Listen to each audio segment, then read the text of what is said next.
Please welcome Judy Hatfield.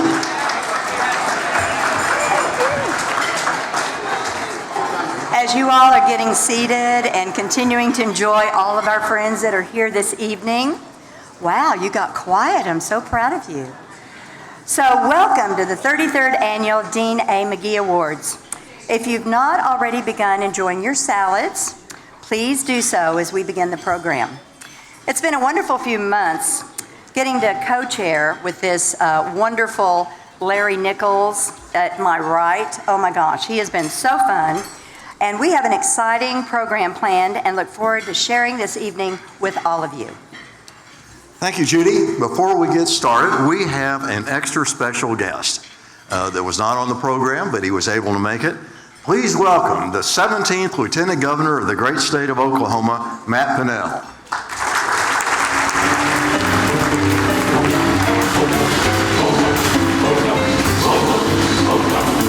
Thank you all so much. I really appreciate being invited this evening with a real distinguished group of individuals that have really helped transform Oklahoma City and downtown Oklahoma City. The governor would love to be here this evening. I'm here to express to you again congratulations from the governor. As you may well know, he has about 14 kids. And it is graduation weekend, so he has about 8 graduation ceremonies that he is attending this evening. One of those, his daughter who is graduating from high school. And I have a 13-year-old daughter, and I'm about tearing up just knowing that. So he has a daughter graduating this evening, couldn't be here, but he certainly sends his regards. Congratulations again to tonight's honorees. Just a very distinguished group of individuals, and these award winners, no different. Chuck Wiggin for the Dean A. McGee Award, again, the Lifetime Achievements. Chuck, congratulations. Peter Dolese for the Stanley Draper Award in Community Excellence. There he is. Peter. And Stan Lingo for the Neal Horton Award, Revitalization of Downtown. And I have to say, as your Lieutenant Governor, but really as your Secretary of Tourism and Branding as well, I have to tell you, you're doing tourism right in Oklahoma City and downtown Oklahoma City. You're doing branding right for the state. And because you're doing those things right, you're doing economic development right. And those of you in this room that have blazed the trail, that have continued to invest in this city, we are a world-class city, and it's going to be a world-class state because of you in this room and what you are doing. So again, a round of applause for everybody in the room.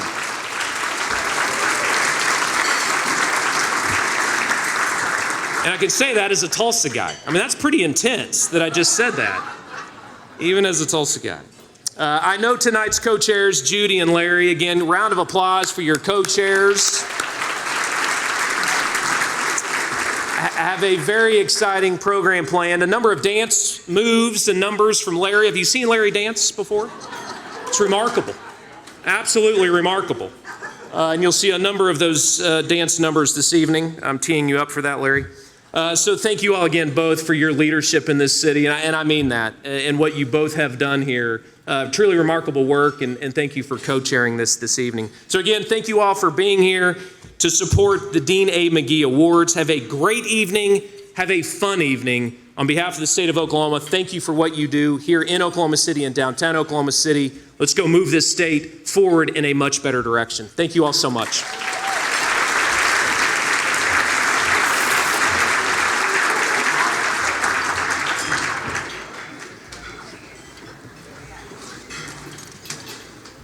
Thank you so much, Lieutenant Governor Pinnell, for joining us this evening.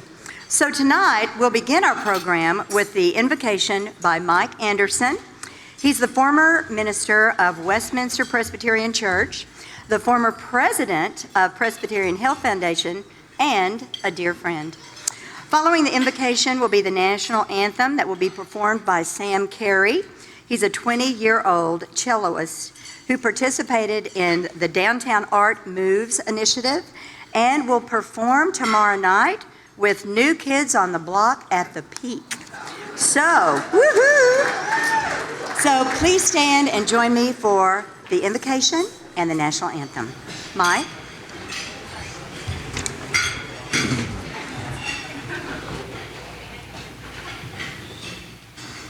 This is the day the Lord has made. Let us rejoice and be glad in it. Let us pray. Eternal God, great is your faithfulness. Admitting the Spirit, let us look to you, the radiance of our faith, hope, and love. We thank you for the persons we honor this evening. Each expresses charity, intelligence, and discipline through talents you endowed. We, Oklahomans, Americans, citizens of your world, dedicate ourselves to enjoy and protect and advance the sacred gift of life and liberty. In our Lord's name we pray. Amen.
Thank you, Mike and Stan. That was great.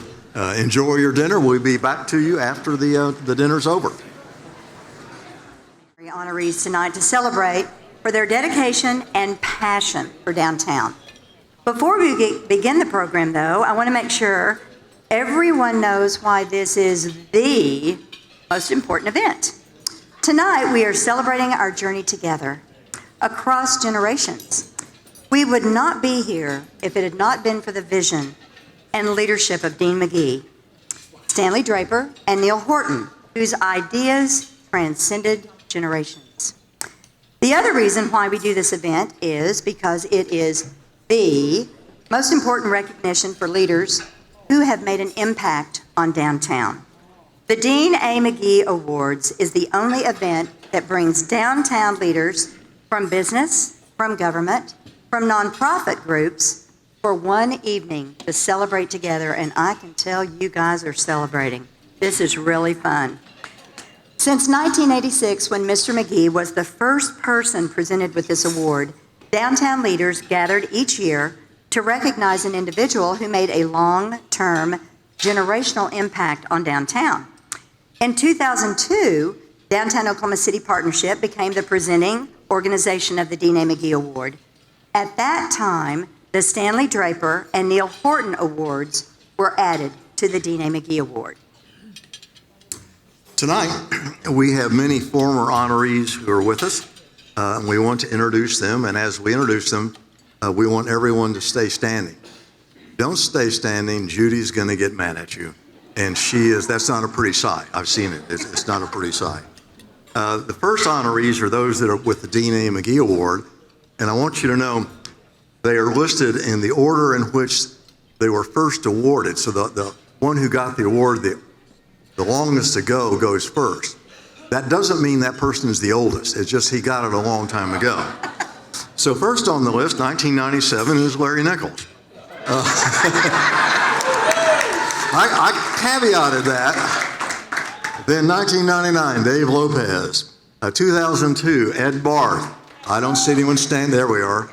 2003, Lee Allen Smith. 2008, Herman Minders. 2009, James Pickle, also known as Pickle. 2011, Tom McDaniel. 2012, John Michael Williams. 2013, Carl Edwards. 2015, Frank Hill. 2016, Clay Kimker. 2017, Jim Couch. 2018, Meg Salyer. Okay, y'all stay standing, stay standing. Now, would all of the Stanley Draper Award honorees please stand up? All Stanley Draper Award honorees, please stand up. All of the Neal Horton Award winners, please stand. Well, all of tonight's sponsors, please stand. All of you that are sponsored. There's some people sitting down. I can see you. You're not standing up, and you should be. All of the sponsors, stand up. You're going to get Judy mad. We're going to be here a long time. Judy. Okay, so this is going to kind of be like a seventh inning stretch. You guys are going to be so glad that you're standing right now because we're going to be sitting for a while. So just enjoy this opportunity. Because now that everybody is continuing to stand, we have several VIP officials with us tonight. So please stand as I call your name and hold your applause. From state government, we have Oklahoma Corporation Commissioner Bob Anthony, Senator Julia Kurt. No, it's not Julia. She brought her own little peanut gallery. Okay. We have Senator Carrie Hicks. Obviously, they're adjoining. Okay. From Oklahoma County, we have all three of our county commissioners, Brian Mon. I know I saw Brian. Harry Bloomert, and Commissioner Kevin Calby. From the city of Oklahoma City, we have our distinguished mayor, David Holt. City Councilman Mark Stonecipher. And City Manager Craig Freeman. Oh wait, there's more. The Downtown Oklahoma City Partnership Board of Directors, please stand and remain standing. The Downtown BID Board and the Downtown Initiatives Board, please stand and remain standing. You know, Pickle started this a long time ago, I'm just saying. So you can, tell him thank you later. Members of the staff of the Downtown Oklahoma City Partnership, please stand and remain standing. And nice, we do love them. If you're a member of the board of Automobile Alley Association or Bricktown Association or Midtown Association, please stand and remain standing. That'll get a few more of you. If you're a member of any of the 4 business alliances that represent downtown, please stand and remain standing. So as you can see, it takes everyone to be involved in making downtown such a great place. Please applaud all those people who are standing. And you may be seated. Now, if you are not standing, look at all the opportunities that are out there for you to do something so you can stand next year. You got an entire year to do it, so get with it. Before we begin the awards, we're going to have our annual presentation by our organization's president and CEO, Jane Jenkins, who's going to give the State of Downtown address. Jane? Let's welcome Jane.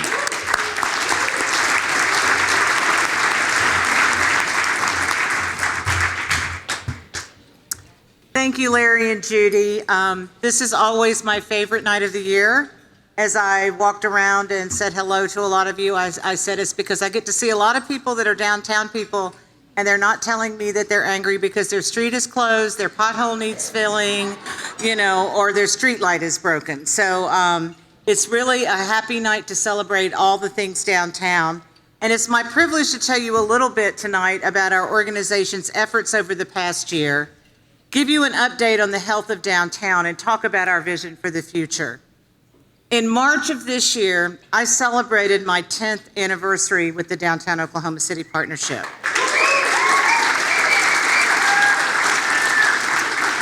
Now, do you remember downtown 10 years ago? We had not yet voted on MAPS 3. We still had one-way streets.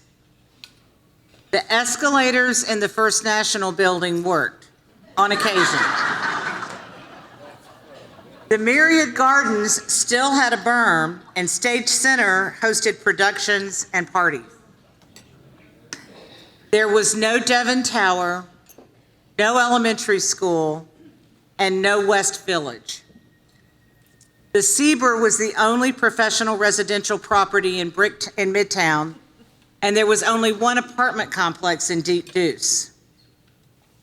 The Oklahoma City Thunder were wrapping up their first season at what was then the Ford Center. And oh yeah, Kevin Durant and James Harden were both still here. We've come a long way in 10 years. We have a new park with an iconic pedestrian bridge over I-40, an urban whitewater rafting center, a railroad quiet zone, a trip to the NBA Finals, and a streetcar that inspired the theme for tonight's festivities. In the past 12 months, we have engaged in activities that have further advanced this renaissance of downtown OKC.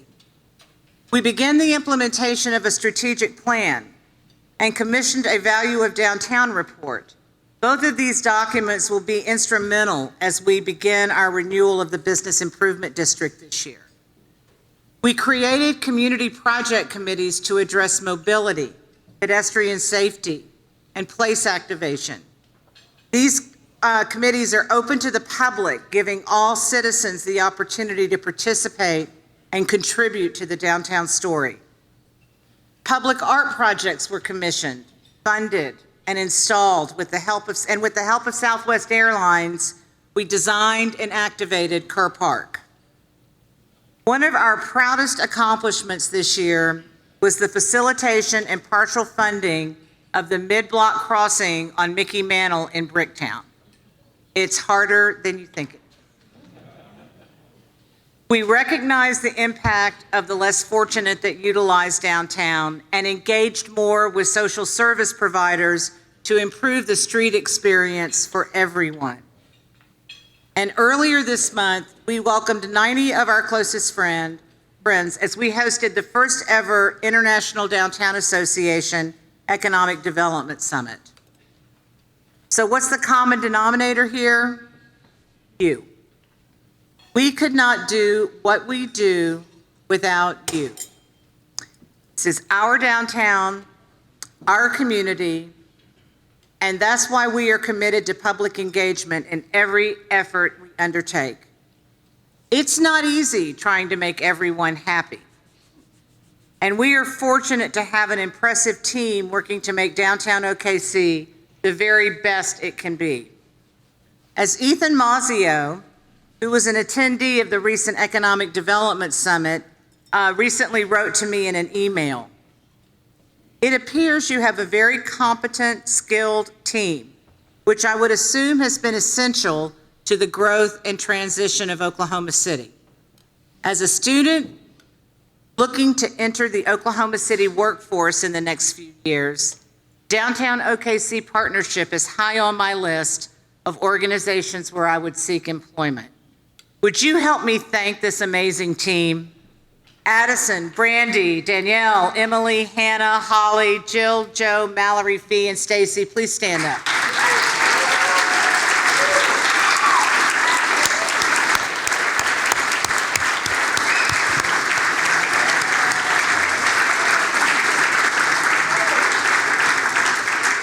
They impress everyone they work with, and we're so fortunate to have them on our side.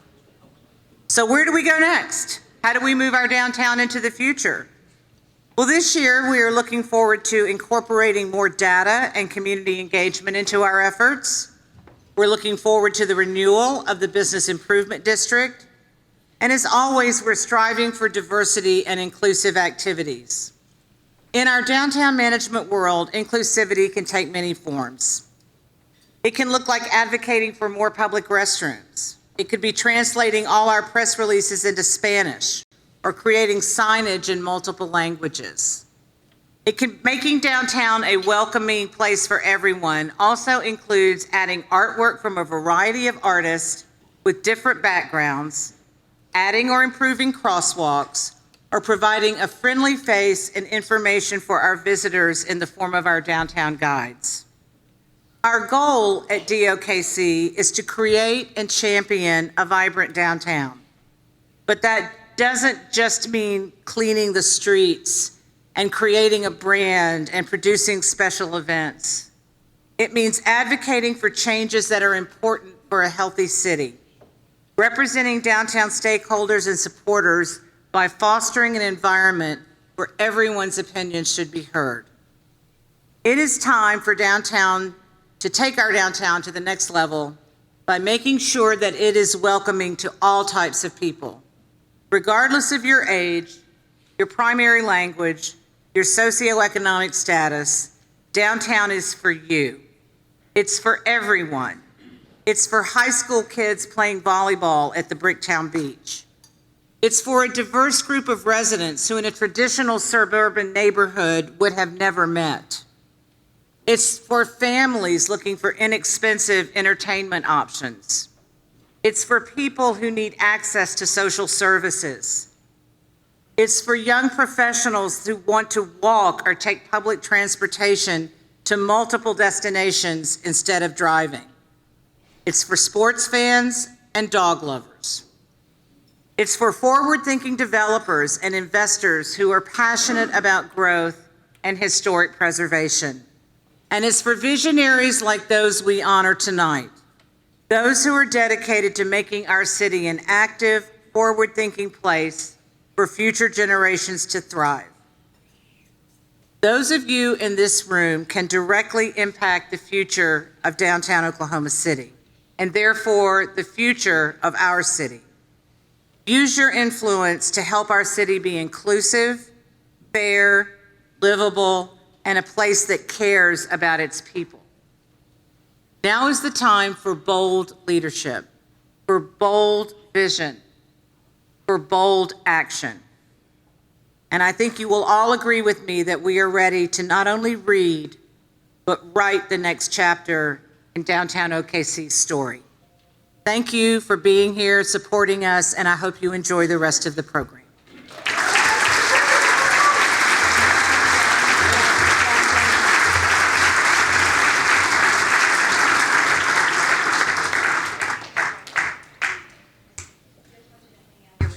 Oh, okay. So, Jane, before you return to your table, because I almost had to grab her by the nape of the neck, we want to thank you for your 10 years of service to downtown. She mentioned that briefly in her comments. We're so fortunate to have your vision, and your expertise in our city, and your great sense of humor. You tirelessly support downtown residents, employees, property owners, public spaces, and even commercial real estate people like me with your time, talent, and resources. It's your leadership that has assembled and cultivated the passionate, hardworking downtown OKC partnership team that we are so appreciative of today.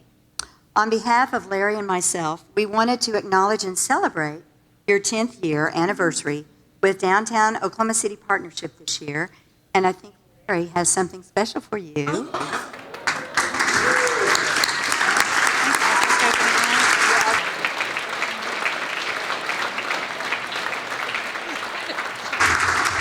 Okay, that was a surprise. You got me. Thank you very much.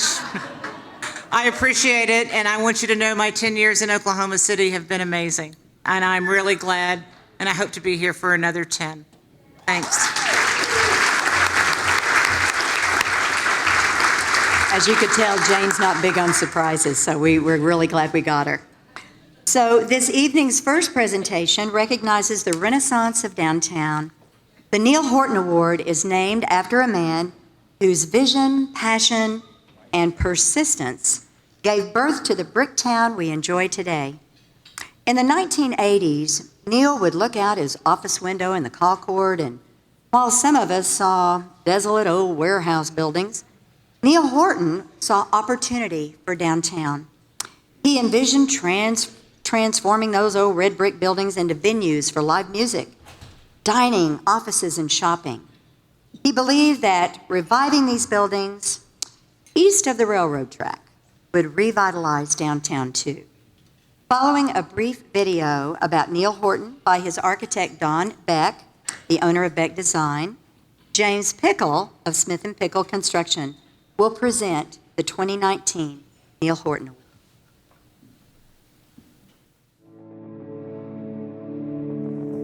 I think Neal's passion and vision for downtown and how in redeveloping downtown in the Bricktown area had a lot to do with his sense of pride in this community, his hometown. And that was something about Neal and Sue, his wife, both. They were very personable people. He really had a love for Oklahoma City, and we visited lots of other communities that were already doing projects like this, and he'd always say, "We're as good as they are, we just need to prove it." And I think that really drove him. Without him, I don't know how we would have gotten a lot of this done, because when Neal and I first went to the city with the idea, it wasn't popular on renovating buildings. They also did not like the name Bricktown. They want to know who came up with that. Of course, that was Neal's idea. They just didn't like the term for that. But, that was a lot of years ago, 38 to 40 years ago, and things have really changed now. And if Neal Horton were alive today, I think one of the most surprising and satisfying things that he would see about downtown, and in particular Bricktown, would be the canal location and the fact that it got built. So early on, developing the master plan for him, I had included a canal, and it was actually his idea. And Neal would never give up on the idea, and so we included it in the master plan. And interesting today, I think this is what Neal would be pleased about. It's in the exact location that he thought it should be. When you talk about a visionary, he really was way ahead of himself. And I've wondered often, what would have happened to the warehouse district if Neal Horton didn't have his vision and put everything on the line to make it work? And so if he didn't do that, I've often wondered what would have come about. And so having the ballpark there, the canal there, that was a big part of MAPS. So, I think certainly a certain amount of credit would go to Neal Horton for the original MAPS program. When you were around Neal, you never sensed that things weren't going to work. I knew we were going to do something great. And he was a great leader in that way. And, as I mentioned earlier, we just never gave up an idea until we found ways to make it work. And he was bound and determined to make downtown Oklahoma City a great place to live.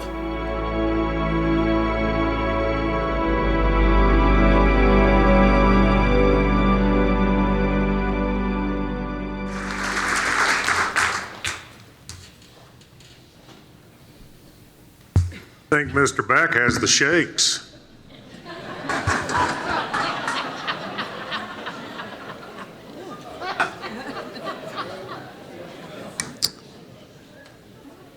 It may seem strange to some of you that tonight's Neal Horton Award recipient would ask one of his biggest competitors to introduce him.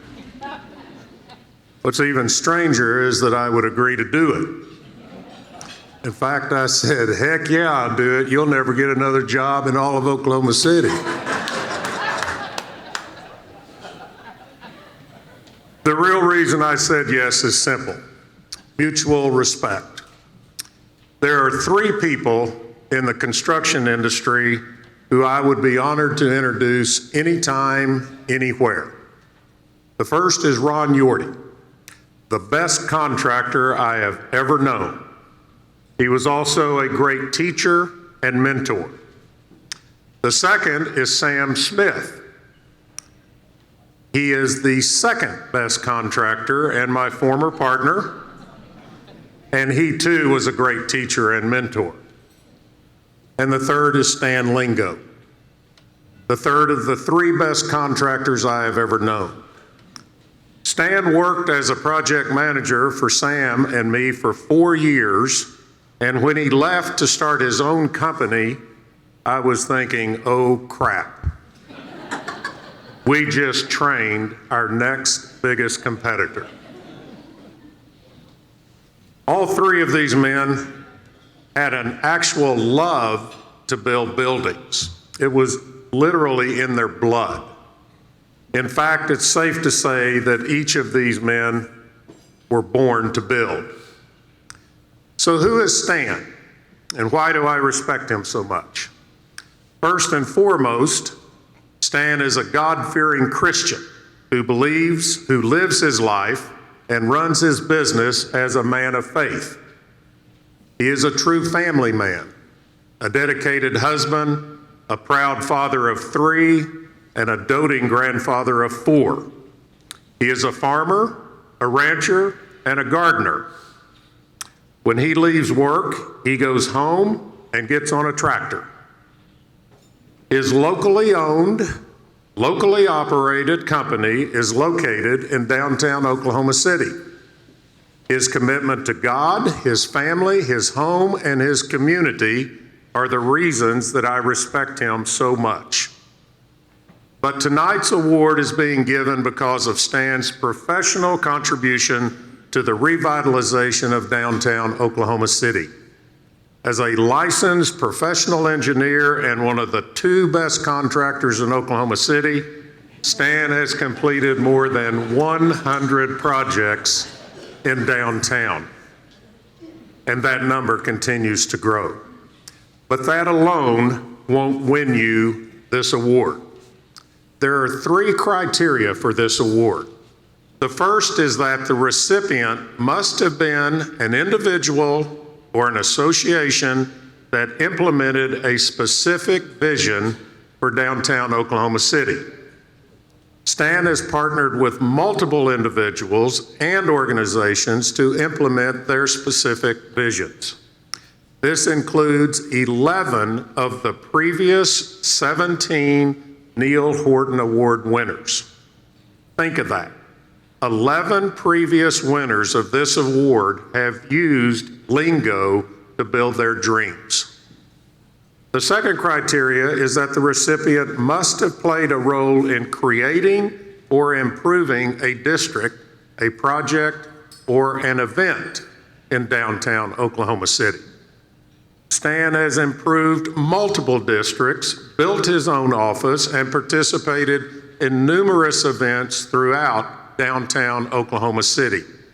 From the Boathouse District to Sosa to Automobile Alley to Midtown to Uptown.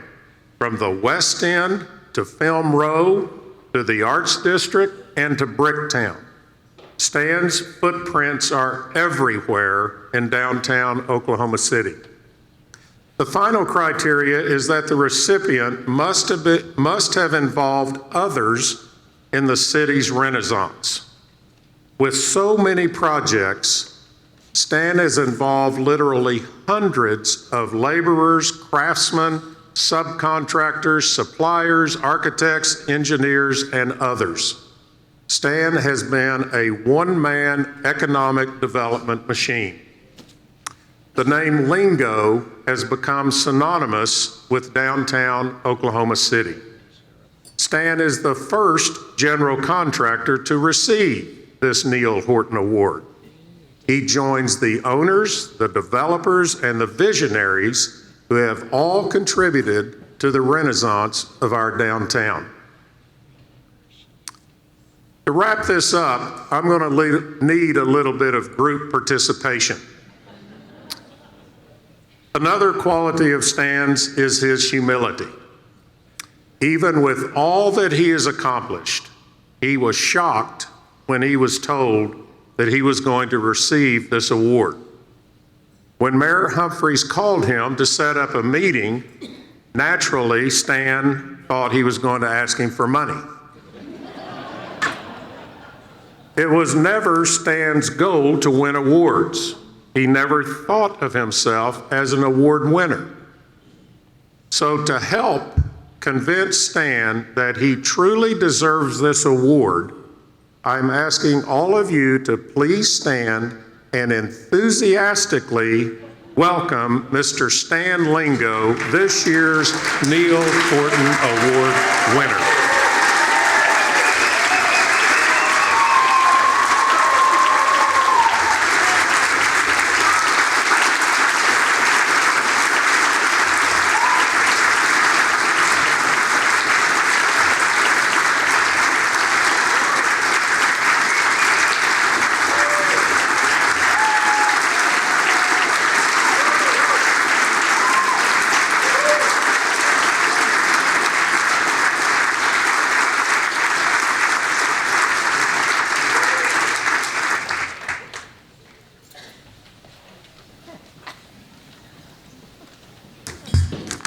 Wow, that's going to be hard to follow. Thank you, James, very much.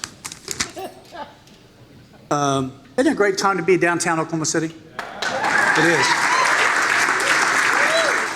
I thought I'd tell you a little bit about how I got to downtown Oklahoma City and some of the memories I have. My dad worked for Kerr-McGee his entire life. He was an accountant, worked his way up as he went through, but as he worked his way up, he went from the lumber group that was in one building, went to chemical, to nuclear, and then corporate as he finished up. And as he would go through these different buildings, we bring me down on Saturdays, and we'd come downtown Saturday morning, stay for just a few hours, pull in a parking garage, we go up the building, go upstairs, go back down into the parking garage and leave. Oklahoma City downtown, when I was a young guy, was not somewhere we visited, was involved with. I don't remember the great retail. I don't remember the restaurants. I occasionally remember on Sunday morning watching a building fall down. And that's my early memory of downtown Oklahoma City. And then I got to be about 14 or 15 years old. I was mowing yards, as most young guys do. I mowed a yard for Frank Reese. And then, so Frank Reese was pretty impressed with my skills. I was an early general contractor. Because I went down, negotiated a deal with him to mow his yard. And I went back up the street and hired my 4-year younger brother to mow the yard. And he was impressed. He knew I was a general contractor from that day forward. General contractors just kind of skim off the top. You know, that's how they work. So, but anyway, Frank Reese was impressed with that. And he brought me downtown. He was in the Magnolia building at that time, one of Salyer buildings. And we ran prints after school and high school, worked in the summer. But Reese took their office back up north, 39th. So again, downtown was not a place to stay. Automobile Alley actually had a car dealership when I was working downtown, the Chevrolet dealership. And when I was downtown with Reese was right when Neal Horton was taking off with his venture in. So went off to college, really hadn't thought much more about downtown. We came back, Pickle told you a little bit of the story, and Renee and I started an office at a construction company in Yukon, and Sandridge called, wanted us to do a small project. Small project grew into a big project, which actually touched every single building my dad was in, which was really coming downtown, we decided this is where we wanted to be. Loved the activity, the action, just liked being here. So we went way north, 8th Street. That was where it was really cheap back then. And we bought a building for $27 a square foot. Imagine that. Bought a building up north and moved our office downtown Oklahoma City. It's changed who we are. I love our neighborhood. It's interesting downtown, your neighborhood is blocks. It is just a few blocks here and there. And I just love where we're at. So it wouldn't be right for me to accept the award without really talking about some people who helped me along the journey, because that's the journey of how we got downtown. But there's a lot of people that helped along the way. And it's a guy named Bob Cornforth, a structural engineer, who really taught me how to be an engineer, how to work with architects, and how to craft what we do. That is so important today, is that fundamental effort to be able to craft a building, not say no, not say yes. It's how can we make it better? A good friend, Gary Elliott, mentored me along the way with what I do. Smith and Pickle, Sam Smith and James Pickle. He's exactly right. Sam Smith taught me how to build, how to funnel my engineering into building. Pickle taught me how to do what Pickle does. So there's a guy named Charlie Cosper. And so I don't know if you know it, I quit and got fired in about the same sentence from Smith and Pickle. And Charlie Cosper, 2 days later, gave me a project to build a daycare. And so with no money, literally no money, just a severance check, we started Lingo Construction and started along this path. There's a guy named Doug Tippins, who's been my banker from day one. I've moved bank after bank, and we're at Bank First now. Love Bank First. But Doug, we're building this daycare, and about a month in, I realized I need more money than a severance check. And so Doug gave me a $20,000 line of credit. I am rich. Only to find out about 5 years later, my dad co-signed for me. I didn't know it.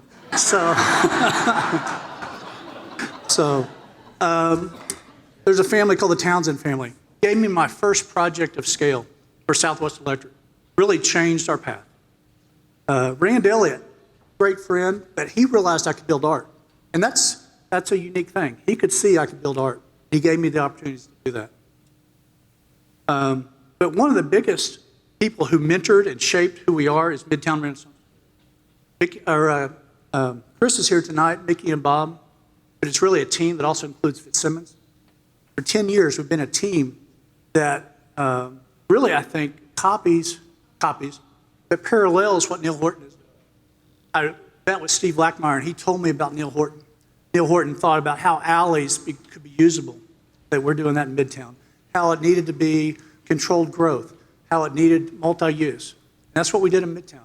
So Chris taught me about how to be fair, how to make a project run smooth. Mickey is just a wise man who shares all the creative things. You won't understand. Mickey Clegg sends things about robotics all the time to me. He's a great guy. And then Bob Howard, he taught me how to arm wrestle. I mean, he's a... one of the guys in this room told me Bob Howard's the only guy in Oklahoma City that's made millions by $100 at a time. So anyway. But this award really goes, not for me, but for really the 300 to 400 subcontractors that work on our jobs every day. My team over here of JP and Tom, who really understand the vision and shape and mold who I am, challenge me in what we do. Justin, Jacob, and Catherine, my sons and daughter, who really live this whole journey together. My wife, Renee, who brings discernment. We hardly ever hire a person that Renee doesn't say yes or no to. And the discernment is what we need with that. It takes a team. We have many building owners. As Pickle said, a lot of my clients are here, which is really dangerous because you'll compare notes as to what I said I was going to be doing next week. But the building owners have a need and a dream. They have a goal. They provide us opportunities. They're willing to take the risk. They're the real heroes in this. The architects, who are many here that shape the dream and kind of craft it and make it into something we can build. And then really also, the city of Oklahoma City. We really work 80% in this neighborhood of downtown Oklahoma City. And we couldn't do it without the city of Oklahoma City. They are just a partner on many of our projects. The best part, though, of building buildings is actually seeing it full of people. We've had 2 or 3 buildings in 20 years that when we finished, it didn't get occupied. And that's really like a bummer because you don't get to see the people in it. But the people in the building are what the true gift and reward is of building buildings. And so my dad, I wanted to give a quote from my dad. So I'm walking my dad. He's passed away now, but I was walking my dad through Sandridge and showing him what we're going to do. And we were kind of going through some of the old buildings he had been in. And he said, choose well. And I said, what do you mean choose well? He said, choose well. This is much bigger than you. You need to choose very well. And so those are the great words from my dad. And then you got to thank my Lord. And there's a verse out of Corinthians I thought was really good. But by the grace of God, I am what I am. And his grace to me is not without effect. And I really think I don't deserve any of this. But since I'm forgiven, I can't help but glorify him. So anyway, thank you very much.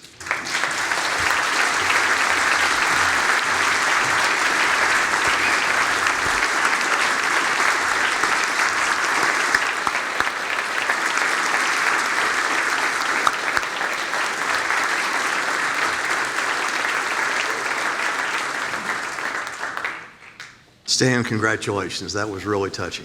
Appreciate that. This evening's second presentation recognizes community excellence. Downtown Oklahoma City could not be an exciting place to do this today without a caliber of excellence by nonprofit executives and volunteers and non-elected government officials. That is who this next award is for. The Stanley Draper Award honors one of downtown's most ambitious dreamers. Stanley Draper was an effective leader, enthusiasm, vision, determination. His favorite motto was dream no small dreams. That's really a good thing to have a motto as, dream no small dreams. Let's take a brief look at the inspiration of our second award for the evening. Stanley Draper by Kathy O'Connor who herself received the Stanley Draper Award in 2009 and is president of CEO of the Alliance for Economic Development. Then after that video, Dennis Clowers, who recently retired as assistant city manager, will give the presentation.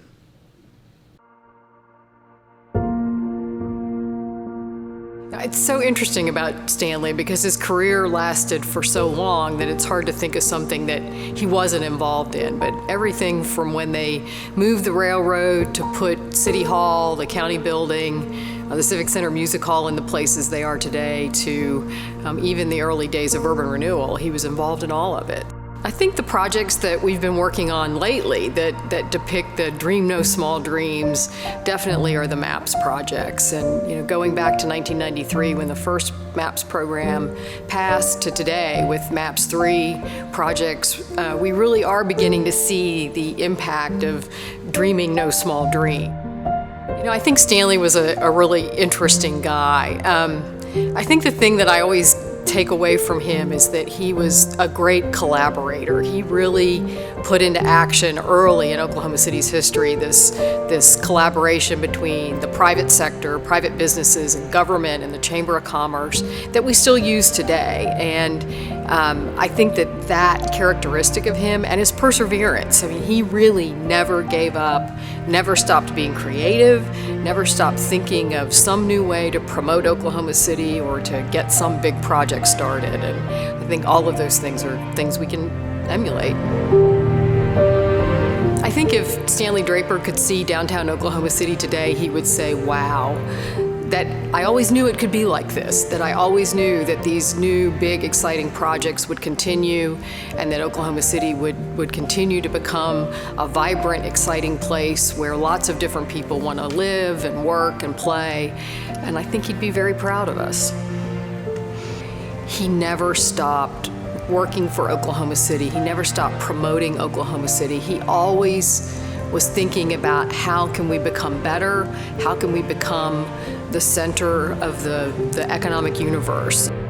We all think of this collaborative approach that we have to making Oklahoma City great as something new, that it's something that just started with the first MAPS project, when the reality is that's maybe part of our community DNA, and it's because of Stanley Draper. That if he hadn't started that kind of approach in the early 1900s, would we even know how to do it today? I do believe that we began to learn that way of doing things then, and we've just continued it on today. And it is what makes Oklahoma City unique.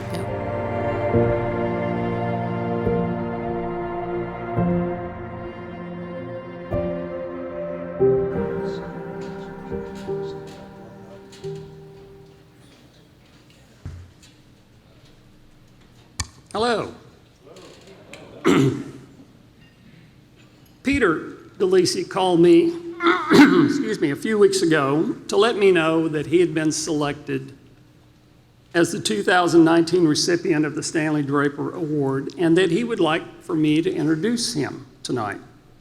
The first thing I thought was, wow, what an honor, not only for Peter, especially for Peter, but for him asking me to introduce him. The second thing I thought, and then I asked Peter on the phone, was how many others had he asked before he got to me? Then, when I found out who the other two recipients were tonight of the other two awards, I thought, why couldn't I have been asked to introduce Stan Lingo or Chuck Wiggin?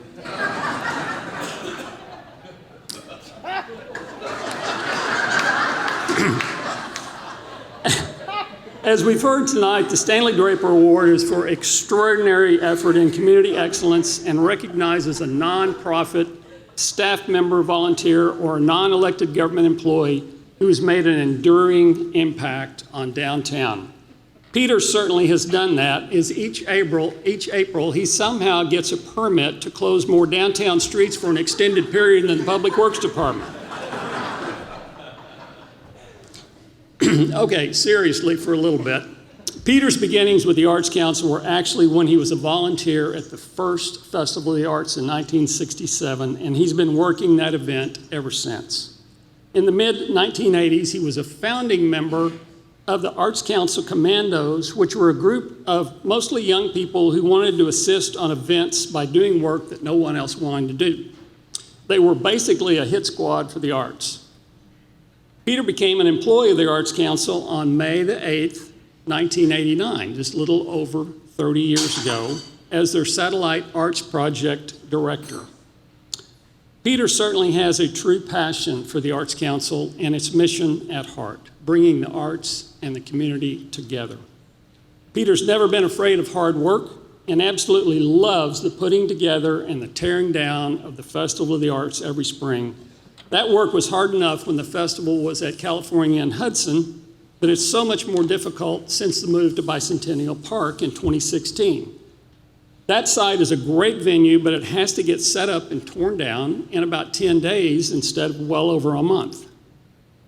The infrastructure for the previous venue had been installed and expanded over a period of years, but when it was decided to make the move, it all had to be done over in a short amount of time. Peter worked diligently with City Hall on getting the necessary infrastructure designed, procured, and installed, and I witnessed that firsthand from the city manager's office. When the Festival of the Arts Director resigned after the 1998 festival, Peter was selected by Liz Eichmann to take over the duties as festival director in 1999. Peter was prepared to do this. However, the volunteer co-chairs for the event in 1999, who happened to be Gail Sempner and me, had our skeptical moments about working with Peter, him being a rookie director. Peter can be wound pretty tight at times, but that became worse during the fall of 1998 and into early 1999. Gail and I Gail became concerned about him being so uptight. So we decided, in order to try to get him to lighten up, that we'd play an April Fool's joke on him. I came up with an idea, and Gail thought it was great. I was in private engineering practice. My biggest client was the city of Oklahoma City, so I had a great relationship with the Public Works Director, Paul Brum. I drafted a letter and asked Paul if he'd put it on his letterhead and date it April 1st. After some assurance from me that nothing bad would happen, he agreed. Not wanting to mail it, I gave it to the receptionist at the Arts Council and asked that she put it in Peter's mail on April 1st. Paraphrasing the letter, it pretty much said, "Dear Mr. Dolese, a contract for some street improvements to Hudson Avenue from Southwest 2nd to Main Street was awarded 2 weeks ago. In order for the city to not incur any delay charges from the contractor, it will be necessary for the contractor to begin work within the next 2 weeks. We are aware that this will pose some problems for the upcoming Festival of the Arts. However, we do not have a choice. You can expect some large equipment on site, some grinding of pavement, some sidewalk and curb removal and replacement. We certainly regret the timing of this." I told Mr. Brum that if he got a call from the Arts Council on April 1st or 2nd, that he should have them told he is out of town.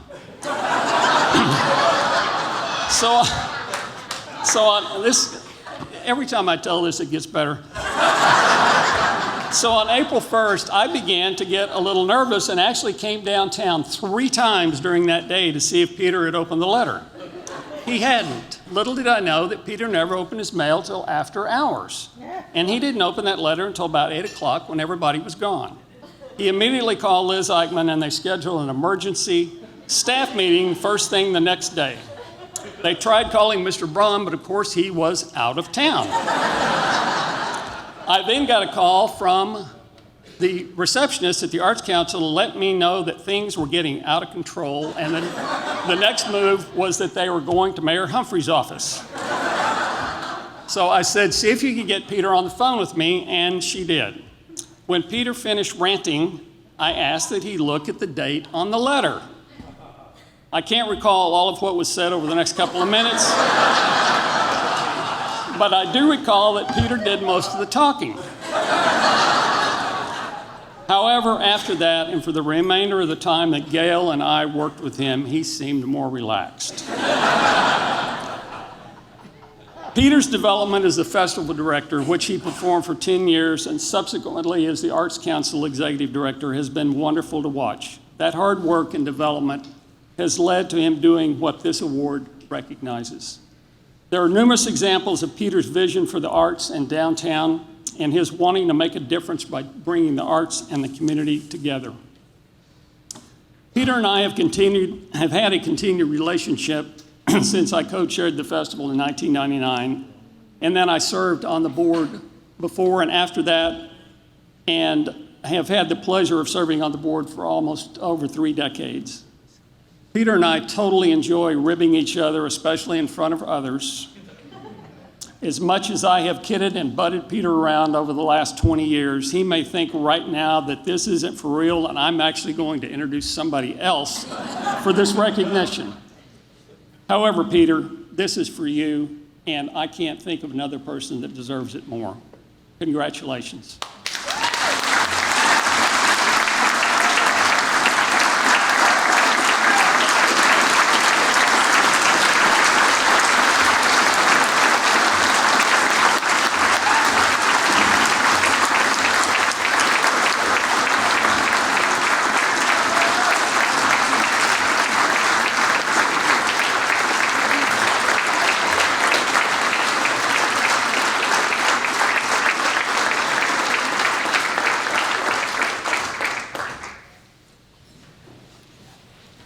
Well, Paul Brum's office said that he was in Hawaii. In Hawaii. I didn't really see Dennis that next day until later in the day, and that was probably a really good thing. But it did point out something that's really wonderful, and one of the reasons why I wanted him to introduce me tonight, and that is that you can take life too seriously. And I was wound like an 8-day clock. Festival of the Arts, it means so much to me. I've worked it pretty much my whole life, and I've always enjoyed it. But that was the first year that I got to be the director of the festival, and I really wanted it to go right. And he left out the part in the letter where they talked about grinding concrete and that there was going to be a whole lot of like powder in the air. And I had this thought in my mind that like all these art pieces were going to that this was going to permeate into the frames. And, but what was I going to say to these people? I mean, I probably did say a few choice words to him when he finally did admit. But I don't remember because I don't see very well when I'm that mad. And but I love you, Dennis. You son of a gun. I want to thank the DOKC partnership for downtown. This is just an amazing honor to me. I can't begin to tell you what this means to me. And I also, what a pleasure it is to be on stage with my other award winners tonight. Stan Lingo, you're amazing, and Chuck, unbelievable. It's really a pleasure for me to share the stage and the spotlight with you all this evening. I was stunned when I got the call, literally stunned. Stanley Draper is someone that I've admired my whole life.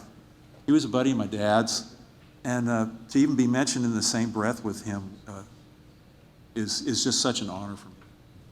I thought it was cool that Stan did some quotes. It made me think of a couple of 3 quotes from Big Roger Dolese. I don't know if y'all spent a lot of time around him, but he was an incredible cat.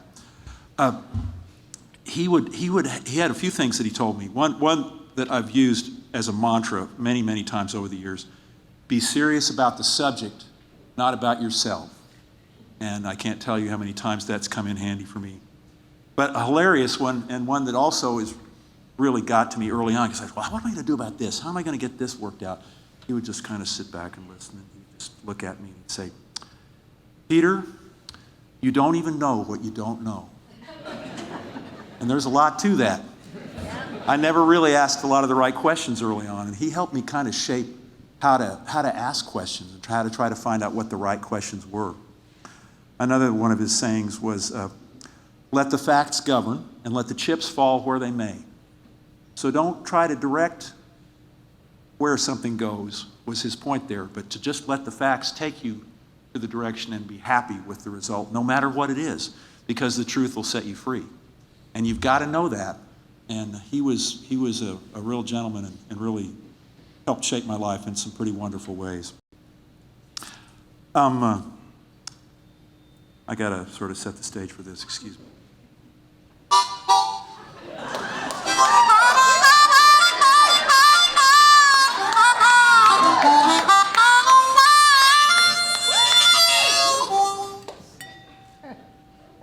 My love affair with downtown Oklahoma City began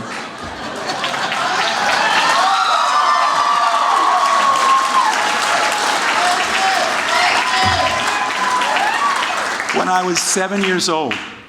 When I was 7 years old, I got to see Ben-Hur at the Cooper Theater. Now, back in those days, people got dressed up to go to the movies. It was a big deal. And in downtown Oklahoma City, there were some fantastic movie houses. And I was just a lucky kid. I got a chance to go to the movies a lot when I was a kid. I saw Ben-Hur open at the Cooper. I saw Planet of the Apes open at the State Theater. Does anybody remember the State Theater? They used to play the national anthem before the movie. And then you got to see a newsreel and a cartoon. It was so cool. I got to see MASH open at the Criterion Theater. And Goldfinger. I was 11 years old when Goldfinger came out at the Center Theater.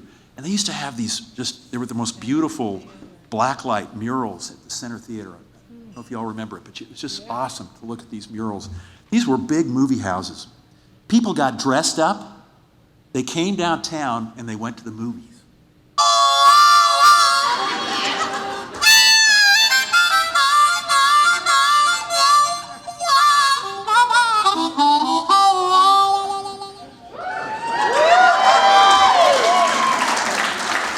Now, a personal favorite for me was The Three Stooges Meet Hercules. I got to see that. I saw that, let's see, I was 9. I'm 9 years old when that opened up. I was a big Three Stooges fan, but that was at the Will Rogers, so it wasn't downtown. But I was hooked. I'm not kidding. As a kid, I got hooked on downtown.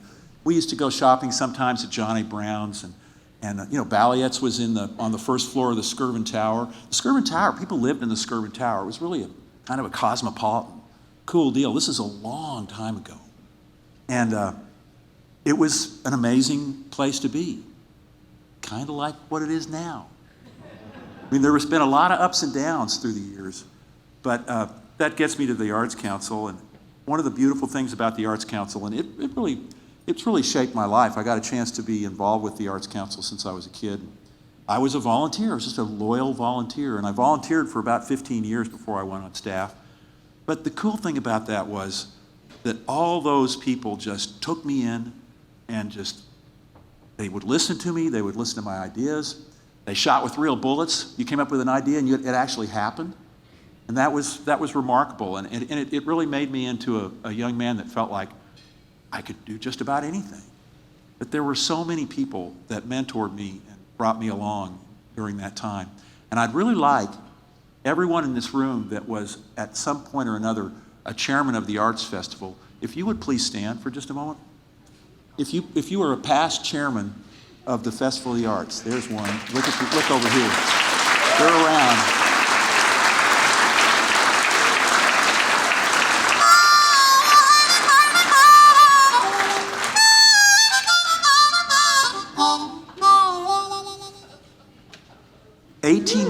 18 months is what they spend, each one of those people, just working on their one event. 45 committees that they're involved with, over 500 volunteers that just serve on the committees, and then 5,000 volunteers that work on the event. It's 6 days long. There's 3 stages. There's about 200 performances that go on, 144 artists. And Dennis is right. We moved it back to its original home, which was just a treat for me. It was 30 years at the Myriad Gardens, and I love the Myriad Gardens. That was a fantastic experience to be there. But the growth of the city kind of changed the course of things to where, with the modern streetcar coming through, we had to make some changes. We had to look at some different locations. Going back to Bicentennial Park, which, Rand, you just outdid yourself, by the way. The design on that park, hats off to you, man. Hats off to you. Absolutely stunning how it works for an event. But now, he's right, we had to move in so much more equipment so quickly. We bring in 145 tons of steel on about 8 or 10 different flatbed trucks. We have to have 8 forklifts. There's probably about 10 people in the room. I know Debbie Forshey's here, one of our OSHA certified forklift operators. But we have forklift operators, and we have to offload all this equipment, and it has to be installed. There's over 100 tents that get put up.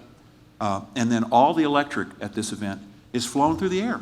You never step on a cord, you never trip on anything anywhere at the Arts Festival. And I'm really proud of that, and I know there are many people that are really proud of that as well. There's so many people that worked on that design to get it where it was. Larry and I sat and talked a couple of different times just to try to figure out all the different ins and outs of how the move would happen between the Myriad Gardens and Bicentennial Park.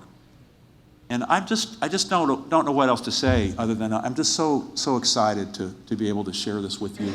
My son's here. I love my son to death. He was in the womb during his first Arts Festival. His mom was a finance chairman of the Festival of the Arts, so no wonder he got a business degree from Belmont, because he learned about finance before he was even born. And then the next year, in 1985, when he was 9 months old, that was the first year that we were at the Myriad Gardens. And I was still a volunteer, and I just had him on my shoulder and driving the forklift. You're not supposed to do that. Don't ever do that. Never do that. All our OSHA certification now tells us never to do that, so don't do that. But he's gone to almost every arts festival. I think he might have missed one when you were in college at one point. I'm glad you're here, Roger, and everybody at our table.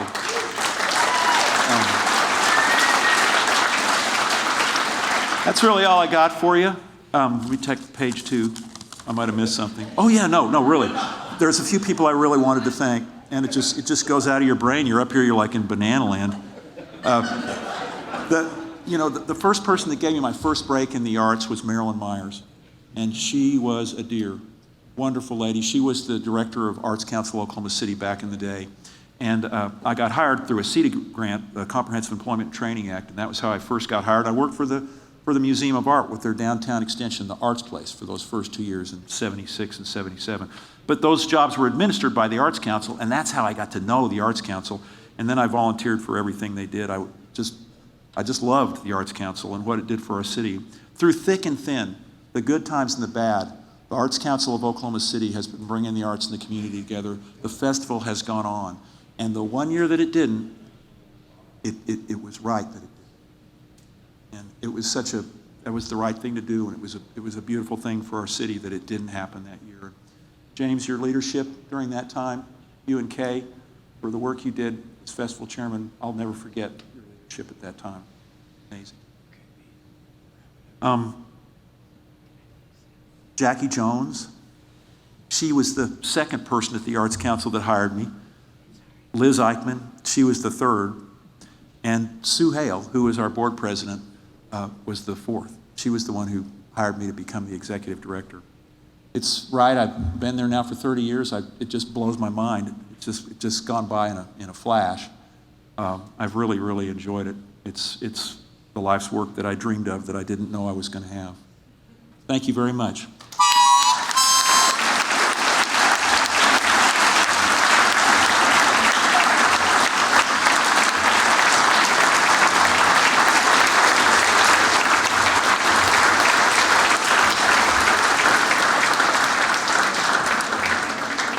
Wow, congratulations, Peter. You didn't know that you were going to have musical accompaniment. Wasn't that awesome? So, for the 33rd year, we celebrate one of downtown's greatest leaders, D.A. McGee. He was a gentle giant who had monumental vision. His lifetime passion was to have green space and beautiful gardens in the heart of downtown. Dean McGee was inspired by Tivoli Gardens in Copenhagen, and he became the driving force to create Myriad Gardens. He envisioned this world-class park as a place to bring people together in downtown, connect with nature in an urban setting, and foster a sense of community. This was the real beginning of downtown's revival, with the beauty of the Crystal Bridge, the Myriad Gardens, people started coming back downtown. The exodus started way back then. 30 years later, we still recognize the importance of the Myriad Gardens to downtown and have designed this award after the Crystal Bridge. When you see the award, you'll see it is the Crystal Bridge. In 2011, a $42 million renovation of the whole Myriad Gardens, which Devin played a major role in throughout the TIF that we created, really cemented Dean McGee's vision for what that park and that Crystal Bridge should do. In 2015, the Myriad Gardens received the Urban Open Space Award. There were only 2 of those given that year in the entire world for public spaces that would enrich a community that surrounded it. Only 2 in the entire world, and our Myriad Gardens was one of them. Following a short tribute to Dean McGee's accomplishment by Jim Talbert, who is the 3rd person to receive the Dean McGee Award after Mr. McGee, Frank Hill with McAfee Taft will make the introduction. First, the video.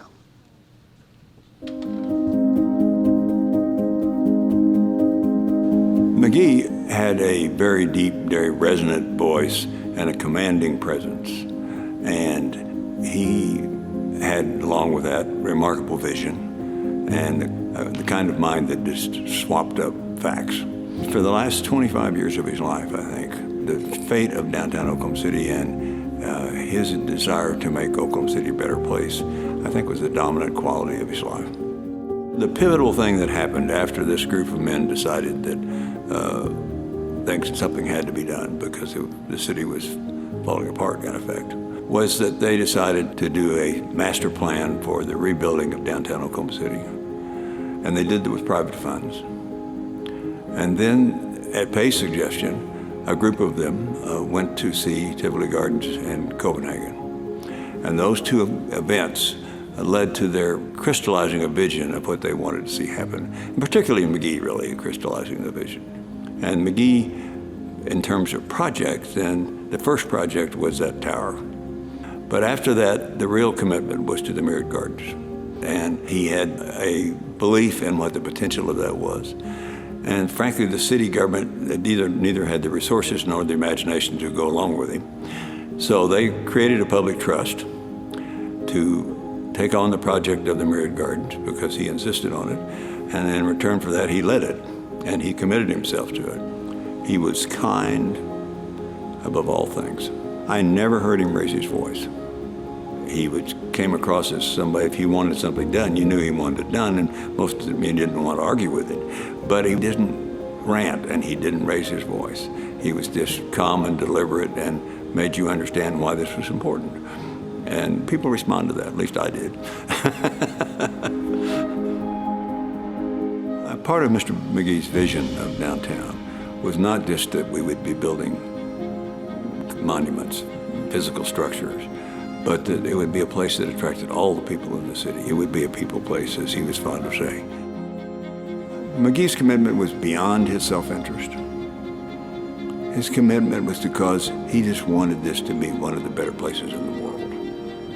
And that focus and that visualization and that insistence that we persist was the paramount example, really, of his leadership. If Dean McGee could see downtown Oklahoma City as it's evolved and developed, I think he would be just delighted. I think if he could dance, he'd dance.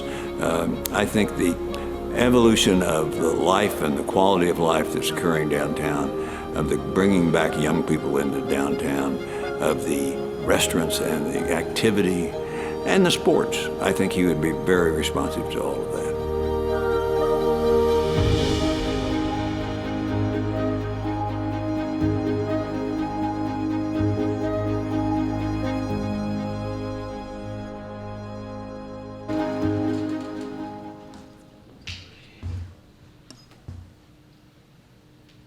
Good evening. Peter and Stan, congratulations. Very, very well done, and we appreciate everything you've done for downtown Oklahoma City. The Dean A. McGee Awards dinner is my favorite event, too. And it became my favorite event about 5 years ago when I had the privilege of having my friends and colleagues stand on this stage and tell funny and sometimes crazy stories about me. And several of you are here tonight, and my friend Carl Edwards was the leader. And occasionally a compliment was thrown in. And so it's with great pleasure that I now get to turn the tables and talk about one of my great friends and colleagues, Chuck Wiggin. And Chuck hadn't done much wrong, that's the problem. So I really had to work on this. And please bear with me. But many of you know Chuck's legendary public achievements and his name on signs all over town. I don't want to just tell you about those monumental accomplishments and his legacy. Instead, I simply want to share some of my very personal memories of Chuck, my bird's eye view of a few chapters in the amazing story about how a young guy from the East Coast became one of the great citizens of Oklahoma City and helped transform our city from good to great. I must confess that my friends accuse me of exaggeration when describing history, especially my own. Things like my vertical leap and my 40-yard dash times. Still not horrible. But because Larry and Judy are good friends and ardent fact checkers, I will do my very best to at least come close to telling the truth about Chuck. Each of my personal memories of Chuck has a short title, so here it goes. Number 1, first impressions. Chuck and I first met soon after he moved to Oklahoma City from Boston in 1978, 41 years ago. He and Renata were living in the old Skirvin Hotel, and Chuck had taken over the Oklahoma City office of Spalding and Sly, a Boston real estate development firm founded and populated by experts from MIT and the Ivy League schools. Amazing. I was a young downtown lawyer and was invited to meet the new guy in town. Being curious, I checked out Chuck's resume before our meeting. I wish I hadn't. I'm not sure how I got it, but I ended up with it. And Chuck and I could not have been more different. I'd been raised in Oklahoma and went to universities in Oklahoma, Texas, and DC. Chuck was a native Bostonian who had also had 3 degrees, an MBA from Harvard, a law degree from Harvard, and more importantly, an undergraduate degree in applied mathematics. The last degree explains Chuck's lifelong affinity with numbers, formulas, and spreadsheets. And this was way before Microsoft Excel and computers. After our first meeting, I was almost certain that Chuck owned a slide rule, which he secretly used for the really tough math problems. In fact, I think he still might own a slide rule. Needless to say, I was intimidated by Chuck.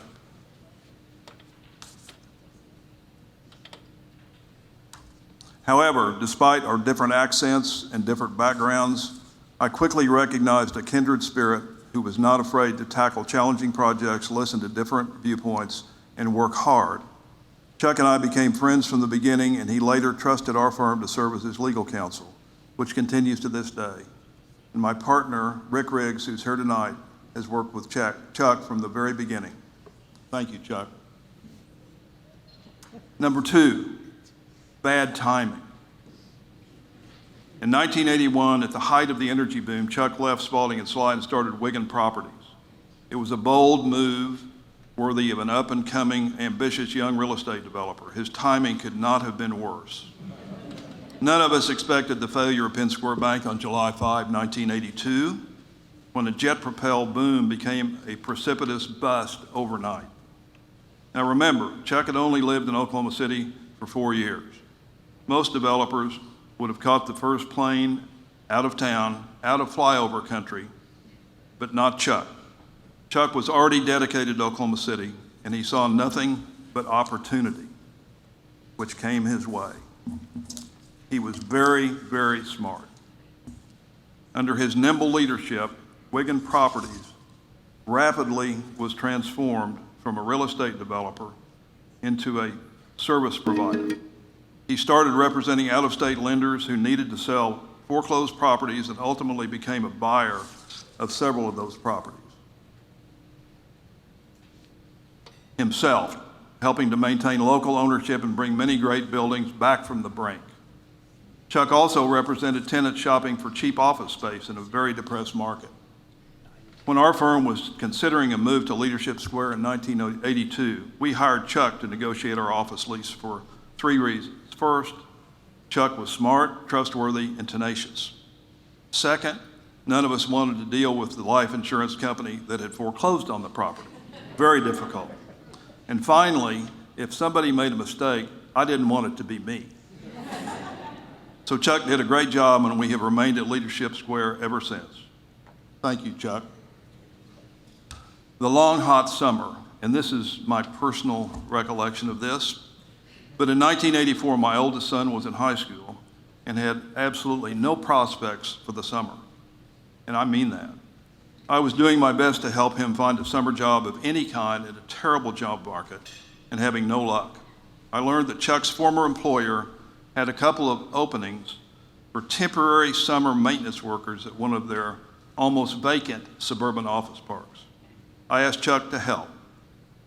Keep this in mind. I asked him for help, and Chuck agreed to consider being a reference for my son, but only after he personally interviewed Greg for a summer job, minimum wage, as a maintenance worker. Never any shortcuts for Chuck.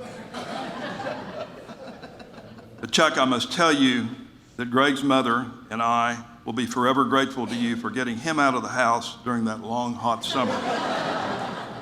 And I always respected you for not taking a shortcut, but spending your valuable time to require a personal interview before acting as a reference. Greg still remembers you as his first real job interview.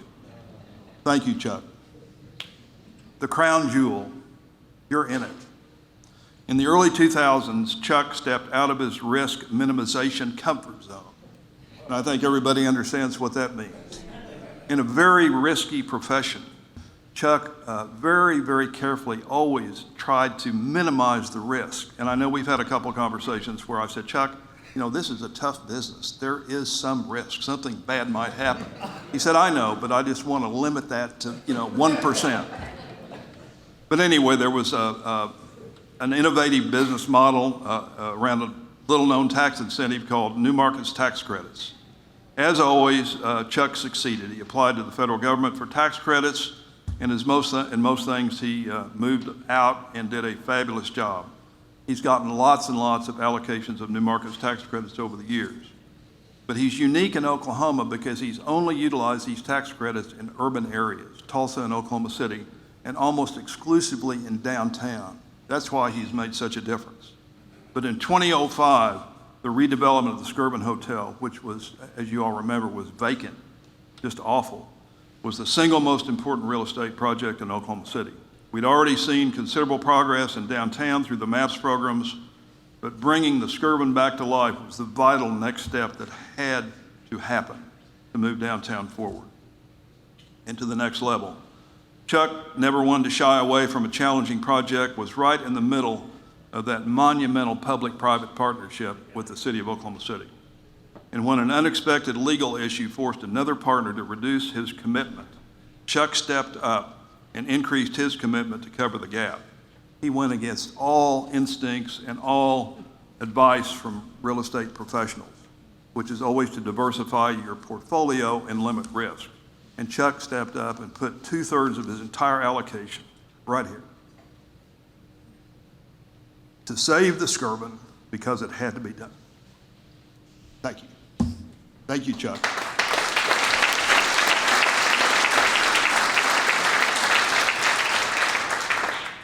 Chapter 5, The Good Wife. I also want to congratulate our dear friend Renata Wiggin, who has been Chuck's wife and business advisor for 40 years, over 40 years. Renata was a German exchange student from Hamburg when she met Chuck. When they were married in Boston, Chuck's mother made sure that the reception included something related to their impending adventure in Oklahoma City. So guests were greeted in Boston, keep in mind, by a covered wagon with an Oklahoma or bust banner affixed to it. That word bust had a very meaningful impact on all of us. Given the circumstances, Chuck and Renata were a lot like the participants in our historic land run. Immigrants to Oklahoma City in a rough and tumble time, but they persevered, succeeded, and completely adopted Oklahoma City as their home. Thank you, Renata, for embarking on that amazing adventure with Chuck long ago. The sixth and final chapter, the native Oklahoman. Chuck and Renata's son, Sam, is a native Oklahoman who is here tonight from San Francisco with his wife, Kate, and their 17-month-old son, Everett. Sam graduated from Cassidy School, and like his dad, he also holds a degree from Harvard in applied mathematics. That's kind of scary. Sam, I wonder if you know how to use the slide rule. Good. I thought your dad might have told you about that, or at least tried to teach you. And by the way, I've never seen the slide rule, but I've seen some calculations that I have never seen before anywhere, and nobody could possibly do them. Anyway, Sam, your dad also may be the only person I have ever known who moved from Boston to Oklahoma and became a vegetarian. And Mayor Holt, where is Mayor Holt? Your next assignment is to recruit the next generation of the Wiggin family to return to Oklahoma City.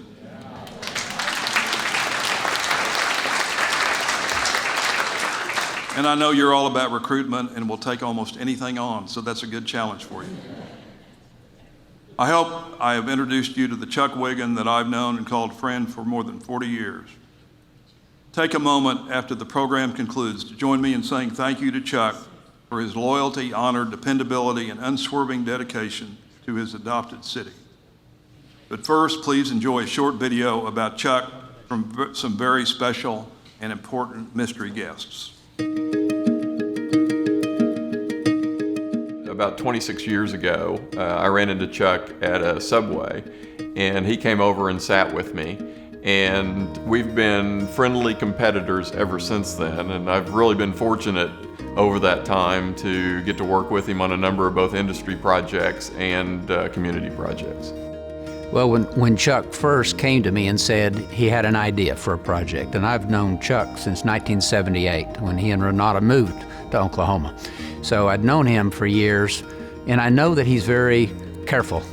But unlike some of the plans that I heard, this had a real passion behind it. And he said, Bob, have you ever been on the Freedom Trail in Boston? And I said, well, yeah. And he says, we need something like that here in Oklahoma City because our fundamental founding event that created the DNA of this community was the land run of 1889, and there's no physical legacy that people can see. He says, we need to have a trail that allows people to understand where we started in this community. And I could see the passion, and of course I said, sure, Chuck, anything you want, I'll help. I was thinking it was gonna be, all right, a few paragraphs, and this'll just, be the next weekend, we'll have some fun dealing with history. I did not realize it was going to evolve into a 7-year project. Well, I think Chuck is a huge fan of downtown and a believer in downtown, and believer in downtown is more than just a business location, but is a place where people want to gather and where people want to feel their heart and their soul. I would say that Chuck's leadership style is thoughtful and thorough. Chuck is not one to jump to a quick decision. He will always take some time to think about it, and he will try to think about all aspects and all sides of the issue. So he's very, very thorough when he finally arrives at a decision. No matter what Chuck's done, whether it's been with his company or with the arts that he's heavily involved in, or the business improvement district that I've served on the board with him, he's always understood that the health and heartbeat of a city really starts with downtown. He's done so many things that I think he's really going to be remembered for the breadth of his commitment to downtown, as well as the character and class that he's just brought to everything that he's done. The 89er Trail was such a passion project for Chuck, and it was so fun to watch him have that project come to reality because it was something he really believed in and had been passionate about for many years. I love seeing Chuck in meetings. He will be attentive, listen, ask the right questions, but then he'll let everybody talk and have their say. And almost invariably at the end of a meeting, he will say something incredibly profound that exactly hits what needs to be done on a project or in the meeting. And to me, that's kind of his magic. One of the ways I've always heard Dean A. McGee described is a man of quiet strength, a gentleman's gentleman. And I think you could use those same characteristics to describe Chuck. I think it's very appropriate that Chuck is being recognized in the memory of Dean McGee. Dean McGee was a content specialist. He was a very skilled person. He knew where there might be oil and natural gas in those rocks. Well, Dean McGee had the skill sets, but he also knew how to work with others. In his line of business, Chuck mirrors what Dean McGee did in the business of oil and gas and energy. Chuck, congratulations on winning the Dean A. McGee Award. There is no one in downtown more deserving than you are. I feel so fortunate to have worked with you through our neighborhood, through Rotary Club 29, and mostly through the Downtown Oklahoma City bid and the Downtown Oklahoma City partnership. Have a great evening. Thank you for all you do. Chuck, I couldn't be happier for you and Renata. You're such a perfect choice for the Dean A. McGee Award winner. Congratulations. Chuck, congratulations on being recognized with the Dean McGee Award. As you know, I've given many speeches in Oklahoma over the years, but I never talk about anybody unless they've accomplished things, dealt with the challenges, found the opportunities, and given back. You've given back. The 89er Trail is just one small example. Your role in the arts here at the History Center has made a difference in Oklahoma City's life, in Oklahoma, and nationally. So once again, on behalf of all of us in the community, congratulations.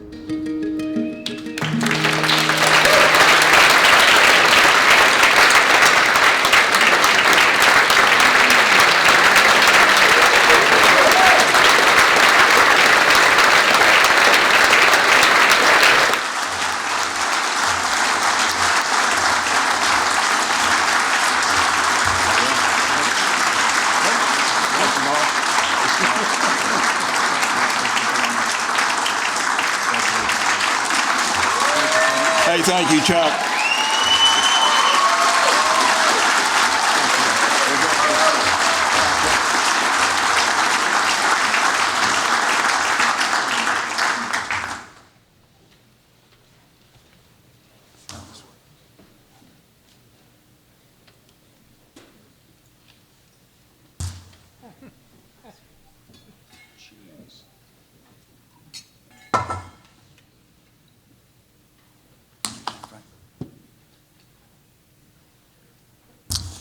Thank you, Frank. Those are very kind words. And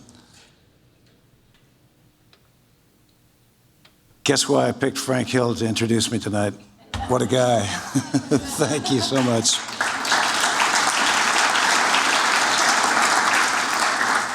I wish my 95-year-old mother could be here to hear these remarks, but she couldn't.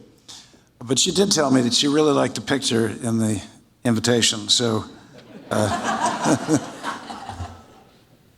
I am deeply honored and appreciative of this award. When I look out and I see the faces of former Dean A. McGee honorees and other leaders of our community, I'm humbled by the contributions of so many of you, appreciative of your work, and thankful for the opportunities that I've had to serve alongside many of you on a board, a committee, or a project. Let me pause here to introduce my wife, Renata, my better half. And would you please stand, Renata? Renata, please stand. Okay, remain standing.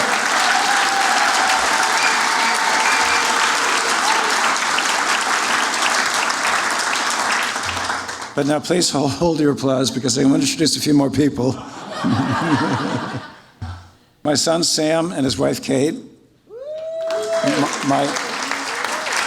well, please stay standing, and my brother Don, who flew in from Boston yesterday. Also from Wiggin Properties, my partners Paul Sellett and his wife Mary, Grant Stewart and his wife Sarah, and my partner, now semi-retired, David Huffman.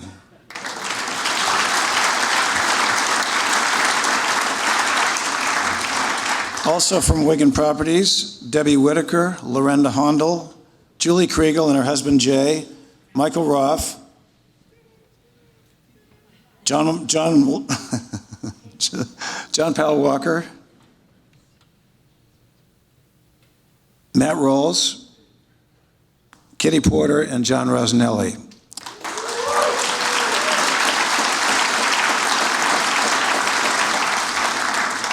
Thank you to all of you for supporting me and for helping our company to help build our city. When Renan and I moved here from Boston, when we were decorating our first house in Heritage Hills, we discovered a treasure trove of old photographs at the Oklahoma History Center, some of them dating back to the 1880s. And it took a while before I came to realize that we had very few landmarks on the ground that told the story of the formation, the remarkable day, April 22nd, 1889, when our city was born in a crazy, wild and crazy race for free land. And these old photographs and the stories that came from that land run, of course, have created the markers that today are the 89er Trail. Can I have a show of hands, please? How many of you have encountered those markers or walked the trail? Well, with encouragement from Bob Blackburn and Nancy Anthony and Michael Hightower and others, we installed these markers a year ago last month. And if you haven't walked the 89er Trail yet, I hope you will. I've had the good fortune to watch and participate in the development and redevelopment of our city and downtown for over 4 decades. Initially with a Boston-based developer that moved me here in 1978, Spalding and Sly, and since 1981 with a firm that I started, Wiggin Properties. When I think about some of the highlights of those years, I think first of some of the volunteer activities that have kept me engaged with our community. I think back to 1986, before there was a MAPS initiative. The ever-creative superhero of downtown, Jim Talbert, appointed Katie Davis, who is here this evening, appointed Katie and me as co-chairs of the Domed Stadium Subcommittee of the Six to Fix the City Committee.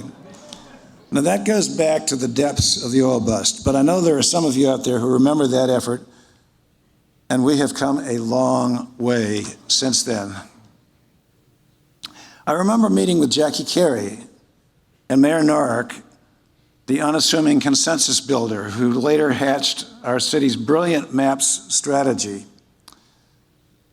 Meeting with Jackie and Mayor Norick, meeting with them to offer advice to help the city purchase the 420 West Main building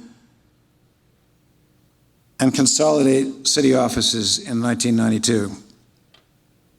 I think of working with Mayor Humphreys, who had the real estate developer's eye to stitch together 24 independent school districts and multiple municipalities to enable us to fund MAPS for Kids to improve our city's public schools. He asked me to chair his task force for neighborhood revitalization, a 10-member group that included John Yokel as vice chair and several others in this room in that effort. We all knew then that downtown was everybody's neighborhood.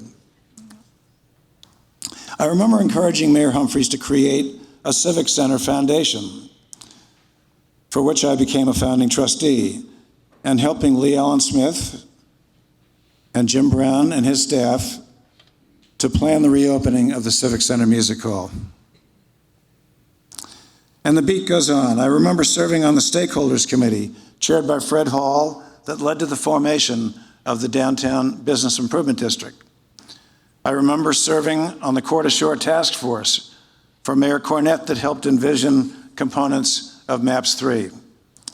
And then, of course, there was my day job at Wiggin Properties.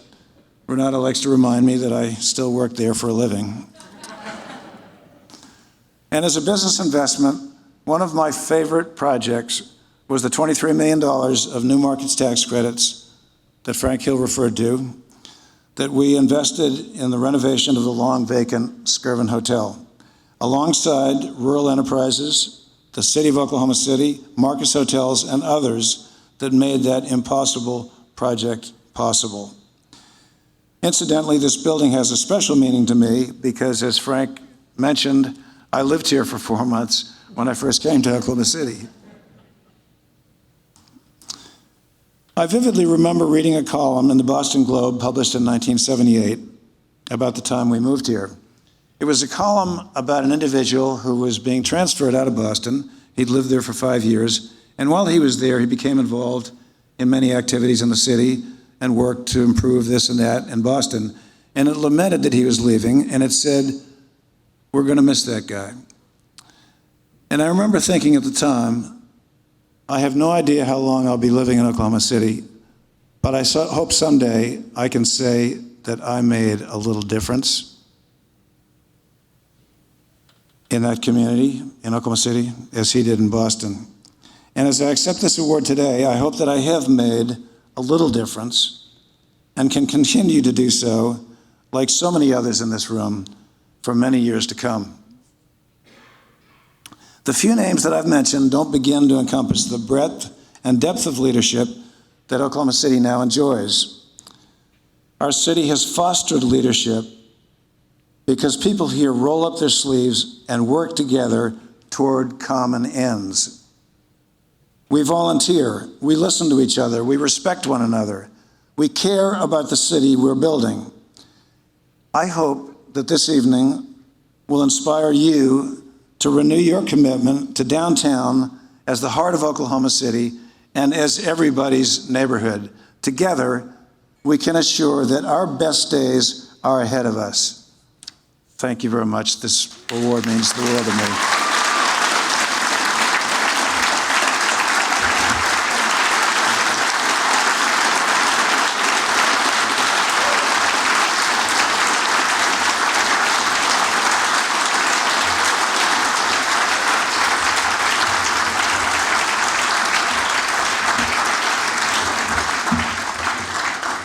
Chuck, Renata, congratulations. That was very moving. I was, however, touched by one of your slides that we sort of glossed over that I think some of you enjoyed, and I'd like to see if we could pull that back up. And look at that. That's Chuck on the right. Does he look like a kid from Boston? I don't think so. Put a cowboy hat on those 4 characters, and that's Chuck and the 3 Desperados. You can see that smile, but that determination to get things done, which the 89er project is, right there on that slide.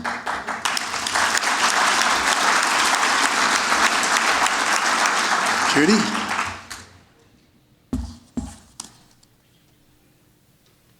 You know, Larry, as we close, we'd like all of the former Dean A. McGee honorees to come on stage for a group photo. Then we would ask the families of Chuck Wiggin, Peter Dolese, and Stan Lingo to come on stage for family photos for your awards also. Larry, do you hear that? Do you hear?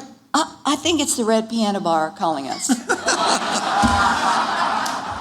It must be time. As you drive home safely, think about these 3 honorees, 3 very diverse people, and what they have done, what all their predecessors have done to build Oklahoma City to what it is. And let's all leave this room with an increased dedication to each do what we can to continue the growth that we've achieved so far. Thank you very much. We're adjourned.